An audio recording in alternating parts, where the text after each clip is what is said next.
Hello everyone, today we are breaking down Season 2, Episode 4, Redanian Intelligence of The Witcher. Remember to like the video, it helps out the channel a lot, and subscribe, and yada yada yada, let's get to it. The first thing we see is Geralt training Ciri some more, doing some rock climbing and running certain paths around Kaer Morhen. Ciri falls and cuts her face while running the path, and she is greeted by Triss Merigold. Ciri is quite suspicious of Triss, not knowing who she is. You have to remember that Kaer Morhen is in a very remote place. You don't see a lot of visitors here. She could be a monster for all she knows. Triss goes up to her and heals her wound. This is pretty similar to how it happens in the books. Slightly different, but whatever. Geralt stumbles upon the two with a boar he has just killed. Ciri gives the two a glancing look. She knows there is something between the two, but she doesn't know what it is. In the books, the two do sleep together at one point before Triss goes to Kaer Morhen. It is never said if this happens in the show or not, but from the show we know they met when Geralt broke the curse on King Foltest's daughter. She was the Striga in episode 3, season 1, if you recall. The three enter into the main hall where they meet Vesemir, Cohen, and Lambert. Triss seems to at least know Lambert and Vesemir as she greets them both. Vesemir is very polite and Lambert is a little rude to her, which is book accurate. In the next scene, we see a bunch of elves chained up and being in prison. This is happening all over the northern kingdoms. Francesca, who leads the elves, has aligned herself with Nilfgaard. So the northern kingdoms are rounding up any elf to make sure they cannot spy for Nilfgaard or cause confusion and anarchy in the northern kingdoms. We see that CAHIR and Yennefer are in the town where this is happening. The two just escaped from the Brotherhood of Sorcerers at the end of last episode. Yennefer helping a Nilfgaard general escape makes it look like she is also working for Nilfgaard, even if she isn't. So the two are wanted by the northern kingdoms for their associations with Nilfgaard. CAHIR wants Yennefer to portal them out of the town since it is crawling with guards, but Yennefer says she cannot because portals can be tracked. This is true. This is how Tissaia found Yennefer in the first season after Yennefer accidentally portaled herself to Aretuza. Also, Yennefer still doesn't have her powers, so she literally can't. She doesn't want to tell CAHIR this because she won't have any use for him and he would probably leave her behind. Yennefer lets CAHIR know that Fringilla is now in command of the Nilfgaard forces and has aligned herself with the elves. CAHIR does not seem too happy to hear this. He does not want to lose his command to her, and the elves are a pretty good ally to have when invading the northern kingdoms. A bunch of wanted posters get released from birds, and they have pictures of Yennefer and CAHIR on them. The two decide Cintra is the safest place for them, where Fringilla and the elves are. In the next scene, we see King VIZIMIR talking to some of his advisors. King VIZIMIR is the king of Redania. One of the council members pours a drink for the king and is about to hand it to him, but is killed before she can. The person who kills her is Dijkstra. Dijkstra is the spy master for King VIZIMIR and is in charge of Redanian Intelligence. Dijkstra makes the other council member in the room drink from the pitcher that is in there. The council member does and dies of poison. This just illustrates the point that Dijkstra knows what's happening in the city and is very good at his job. Dijkstra says how the northern kingdoms have all formed an alliance because of their mutual hatred of elves and to stand against Nilfgaard, but Dijkstra doesn't think they should care about it. Their main goal should be to take Cintra, which is the crown jewel of the continent. Before, they could have never taken Cintra from Queen Calanthe, but since Nilfgaard has already taken it, it is more or less up for grabs. King VIZIMIR is very intrigued by this. More land means more people, more money, bigger armies. Dijkstra says leave it with us while he looks at the owl in the room. So he has a plan on how to take Cintra, which is revealed later on in the season. This may be a spoiler, it's about the owl, so if you don't want to hear it, skip like 20 seconds ahead. The owl is Philippa Eilhart. She is a sorceress, so it is a person. She and Dijkstra are lovers and are the heads of Redanian Intelligence. She is one of the few mages who can transform into an animal. It is a very hard skill to master. We return to Kaer and the gang is eating in the main hall. Ciri asks if there is any herbs or mushrooms for her to eat today. The rest of the Witchers grow quiet. Lambert basically tells her to shut up. They don't want Triss to know they are giving her herbs that can mess with her physiology because she might have objections to it. Because they really do not know the effects it could have on Ciri. Triss and Geralt discuss the story of how they met for Ciri. We then find out that VIZIMIR invited Triss to the keep after Geralt told him how she saved his life after the Striga badly wounded him. So there is a possibility that she and Geralt did hook up. Geralt says that he invited Triss this time for Ciri, to help guide her with her magical abilities and help her learn to control her chaos. We return to CAHIR and Yennefer. They are confronted by a guard as they try to make their way out of the city. Yennefer knocks him out. The two are forced to go into the sewers to try and make their escape. They are immediately confronted by elves. The elves are hiding down there because the surface is not safe for them since all the elves are being imprisoned. One of the elves recognizes Yennefer from the wanted posters spread across the town. On her wanted poster it says, "Traitorous Elven Mage," so he believes he can trust her since she is in somewhat the same boat as them. The other elf still doesn't trust the two, but he's forced to align with Yennefer and CAHIR. The two elves tell CAHIR and Yen that there is a person known as the Sandpiper. Sandpiper is getting elves to Sintra, so he is like smuggling them out of the city or helping them get out of the city. We return to Kaer and Triss and Geralt are talking about his child surprise, Ciri. Triss says that Ciri could have inherited some of her magical abilities from her mother, but in an evolved version since she was never taught to harness her chaos. So since Pavetta never went to a proper school like Aretuza, she was more or less taught to suppress it. Geralt believes Ciri has the power of foresight since she has had visions about the future, like how she saw Geralt looking for Yennefer in the aftermath of Sodden Hill. But Ciri has not had any indicators of chaos. She cannot even do Witcher signs. Witcher signs are simple spells Witchers can do with one hand, which makes them ideal for combat. Geralt also tells Triss how Ciri has felt a pull towards the Leshy that infected Eskel. He goes on to say that the thing that killed the Leshen also tried to go after Ciri for whatever reason. If you remember last episode, it left Geralt to chase Ciri. Geralt doesn't know what this creature is, so he asks if a mage could have made it. Triss says that modifying monsters has been outlawed for centuries, but Geralt and Triss both know people break the rules all the time. Triss says there is a way to find out if it was created by a mage. She takes a sample and is going to conduct a test. If the vial turns green in the morning, it was altered with mutagenetic alchemy, meaning a mage was involved. Triss still doesn't know why a mage would want Ciri. Nilfgaard does have mages, and they have been trying to get a hold of Ciri for a while now, so it could have been their spawn, or it could be something else. The two head off to bed. Triss then goes into this monologue how Witchers pretend not to have emotions, but they do. They feel what everyone else feels in varying degrees. She then shoots her shot with Geralt, but he declines and walks away. If this was my playthrough, he would have took her up on the offer, cause my Geralt, he bangs. We return to Yennefer and CAHIR navigating the sewers with the elves. A tentacle monster grabs one of the elves and pulls him underneath the water. Yennefer and CAHIR try and help the elf. The other elf takes off, not wanting to risk his life for his fellow elf. The elf is gone, and then Yennefer gets pulled under the water as well. CAHIR has a moment where he may take off, but Yennefer does surface and CAHIR pulls her to safety. CAHIR does tell her to use her magic, but she says she can't, so she finally admits she has no powers to him. The two exit the sewer. Yennefer seems to have an existential crisis about everything since she has become a mage. She says you are born helpless, then you find strength, so this refers to the early days when she finds her powers. Then she says that's all they want you then for. So the Brotherhood and kings and queens they advise only want them because of the power they have.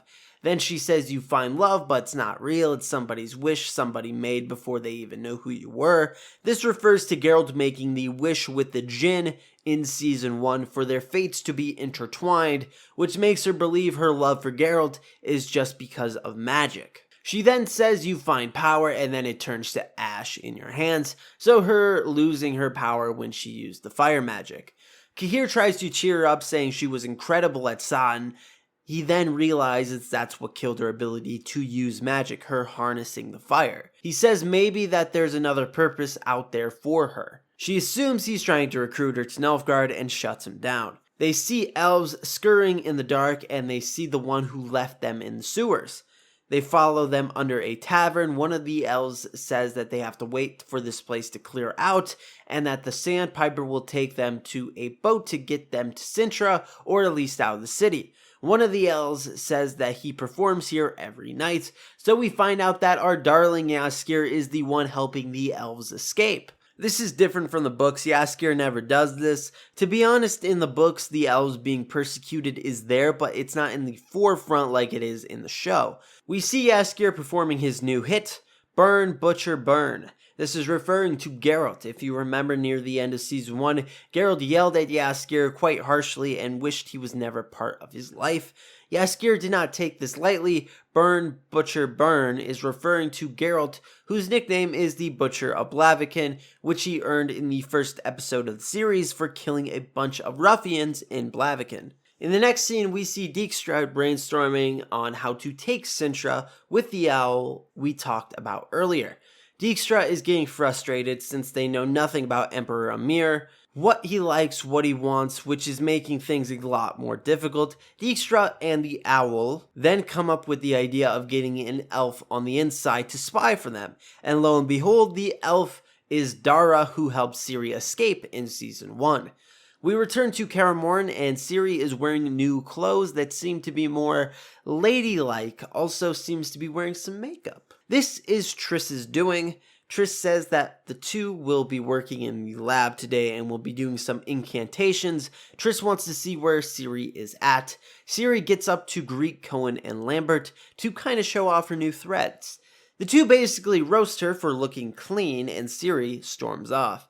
Triss yells at the two for being a-holes, stating they do not have clothes that fit her properly, proper toiletries, or cloth when she gets her blood. But the mushrooms they feed her will deprive her of that before too long, so it seems like she remembered what Ciri said earlier in the episode about the herbs and mushrooms. We see Ciri and Triss are in the lab waiting to find out if the monster was altered by a mage or not. Geralt brings Ciri her breakfast. He says Lambert and Cohen felt bad about what they did. Lambert and Cohen are like uncle, older brothers to Ciri. So there is going to be some teasing that happens, but they do ultimately care for one another. They get the results of the test, and the monster has not been altered by a mage, but they do find stellacite in the test. Stellacite only comes from monoliths. Geralt grabs a branch from the leshen that turned Eskel, and lo and behold, more stellacite. So these creatures are somehow linked to monoliths, and Ciri seems to be linked to them as well in some way.